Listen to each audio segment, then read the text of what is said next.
Hello everyone, welcome to CLAT prep. आज है 31 of the जुलाई 2025 और जैसा कि आप सभी को पता है, हम डेली न्यूज एनालिसिस करते हैं, फैक्चुअल एनालिसिस करते हैं और उसके साथ साथ 20 क्वेश्चंस की प्रैक्टिस भी करते हैं। तो चलिए उसी सीक्वेंस को कंटिन्यू करते हैं। आज का पहला क्वेश्चन है, what is unique about the NASA ISRO synthetic aperture radar satellite launched on the 30th of the जुलाई 2025। जो कल आपकी नासा और इसरो की मिक्स जो निसार सैटेलाइट लॉन्च हुई है, जो आपकी अर्थ की क्लोजली मॉनिटरिंग और मैपिंग करेगी, उसमें क्या यूनिक है तो याद रखना, हमने एडिटोरियल में भी डिस्कस किया था। It uses dual frequency radar L band and S band. ये दुनिया की पहली सैटेलाइट है जिसने डुअल फ्रीक्वेंसी के बैंड यूज किए हैं, एल बैंड और एस बैंड। ये भी याद रखना, ठीक है। चलते हैं नेक्स्ट। और इसका मिशन लाइफ 5 साल का है, ये हमने एडिटोरियल में पढ़ लिया था। नेक्स्ट है, the US announce to impose how much tariff on the goods imported from the India with effect from 1st of the August। तो कितना परसेंटेज टैक्स लगाने की बात की जा रही थी? 25%, ठीक है। और वो हम आज एडिटोरियल में अच्छे से डिस्कस कर चुके हैं। Which two major centrally sponsored schemes are leveraged under the MISTI initiative? तो आपका मिस्ट्री इनिशिएटिव में कौन कौन सी स्कीम, कौन कौन सी वो स्कीम उसको स्पॉन्सर कर रही थी? तो याद रखना, कैंपा और दूसरा MNREGA, Mahatma Gandhi national rural employment guarantee act, ठीक है। ये दोनों उसको स्पॉन्सर कर रही थी। कब आई थी मिस्ट्री? 2023-2024 के बजट में। और इसमें हमें जो मैंग्रोव होता है उसको पूरे भारत के कोस्टल रीजन पर लगा देना था और उसके साथ साथ उससे क्या करना था, इनकम भी जनरेट करनी थी, mystery scheme. The central sector scheme of scholarship for college and university student, जो आपका CSSS है, वो कौन सी मिनिस्ट्री ने लॉन्च किया? तो आप नाम से पढ़ सकते हो, स्टूडेंट की बात हो रही है तो ministry of education. Option number C is the right answer. चलते next. Which state has become the first in India to launch e-voting through mobile applications for municipal body elections? तो कौन सा स्टेट है जिसने मोबाइल वोटिंग सिस्टम शुरू किया है, ठीक है।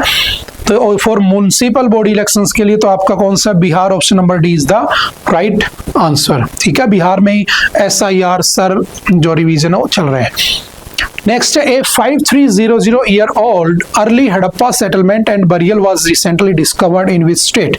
तो जो हड़प्पा जो आपकी सिविलाइजेशन थी, जिसको हम इंडस वैली सिविलाइजेशन भी कहते हैं, उस टाइम की हमें एक साइट मिली है, कहाँ पे? गुजरात के अंदर। ये भी याद रखना, ठीक है। Option number A is the right answer. सारे फैक्चुअल क्वेश्चन है, आपको जस्ट याद रखने हैं। ई श्रम portal was launched by which ministry? कौन सी मिनिस्ट्री ने ई श्रम पोर्टल लॉन्च किया था? तो याद रखना, श्रम मतलब मजदूरी, मेहनत की बात हो रही है तो ministry of labour and employment is the right answer. 7th का option number A is the right answer. शहीद उधम सिंह, जिनको शहीद आजम भी कहते हैं, ठीक है, is best for assassinating which British official to avenge the Jallianwala Bagh massacre? तो इन्होंने किसे मारा था? तो याद रखना, माइकल ओडायर को मारा था, ना कि रेजिनल्ड डायर को। याद रखना, रेजिनल्ड डायर वहां खड़े होकर गोलियां चला रहा था, लेकिन माइकल ओडायर उसमें पंजाब का लेफ्टिनेंट गवर्नर होता है, वो ऑर्डर देता है। तो जो आपके उधम सिंह थे वो इन्हें मारते हैं और उसके बाद वहीं पर उनको 31 ऑफ द जुलाई 1940 को क्या दे दी जाती है? फांसी दे दी जाती है, ठीक है। तो आज उनका शहीद आजम का शहीद दिवस भी है, ठीक है। उन्हें शहीद आजम भी कहा जाता है। What allies did Udham Singh use while living in the England before assassinating Michael O'Dyer? जब वो वहां पर रह रहे थे उधम सिंह, तो किस नाम से वहां पर रह रहे थे? तो याद रखना, राम मोहम्मद सिंह आजाद। और उन्होंने राम मोहम्मद सिंह आजाद नाम इसलिए रखा था, राम भी और मोहम्मद भी, वो हिंदू और मुस्लिम यूनिटी को प्रमोट कर रहे थे वहां पे, और कुछ नहीं है। क्योंकि उस समय भारत में हिंदू और मुसलमानों के बीच जो आपसी लड़ाई थी वो अंग्रेजों की तो डाली हुई थी, है ना, वही सब आज भी चल रहा है। तो इन्होंने अपना नाम रखा Ram Mohammad Azad Singh, that is why he is also known as the आपके शहीद आजम, है ना। और उनका नाम क्या था? उधम सिंह, जिन्होंने रिवेंज लिया होता है, ठीक है। तो ये भी ध्यान रखना। What is the full form of the MISTI scheme launched by the government of India? तो क्या पूरा नाम है इसका? तो याद रखना, mangrove initiative for shoreline habitats and tangible income. ये इसका क्या है? पूरा नाम है, ठीक है। Option number B is the right answer.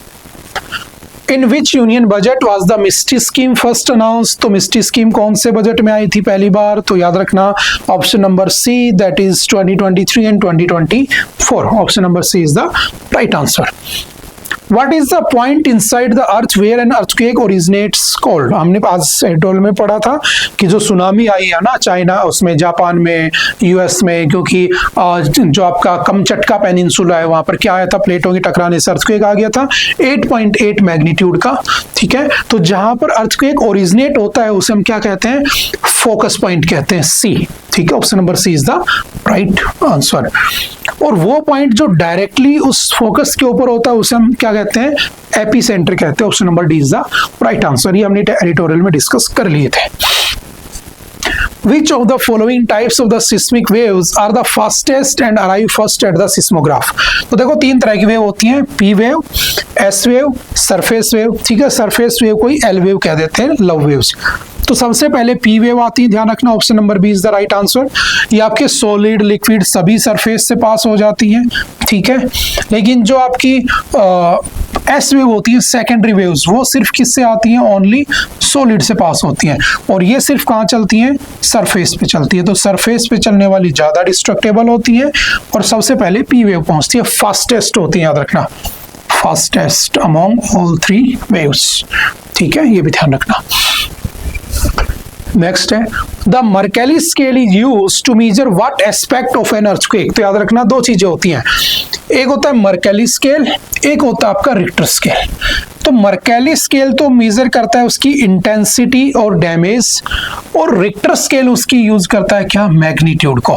तो अभी कितने मैग्नीट्यूड का अर्थक्वेक हिट किया है, 8.8 मैग्नीट्यूड का। इसमें हम 0 to 9 तक मेजर करते हैं। ठीक है, इसमें हम 0 to 12 तक उसकी इंटेंसिटी को मेजर करते हैं, ये भी ध्यान रखना। ठीक है, चलते हैं थोड़ा सा आगे। In which year was the right to information act enacted in India, है ना, जो कुछ जर्नलिस्ट थे उसका अपोज कर रहे थे ना, स्ट्राइक पे बैठे हैं, तो उसकी न्यूज है। तो कब आया था आरटीआई, 2005 में। ठीक है, और जब ये आया था तो 12 अक्टूबर 2005 को आया था, इसीलिए 12 अक्टूबर को हम नेशनल इंफॉर्मेशन डे भी सेलिब्रेट करते हैं। और इसका जो स्ट्रक्चर होता है 1+10 यानी 11 होता है। एक इसका कौन होता है, चीफ इंफॉर्मेशन कमिश्नर। पहले कौन थे, याद रखना, पहले थे वजाहत हबीबुल्लाह। ठीक है, जब ये बना तब।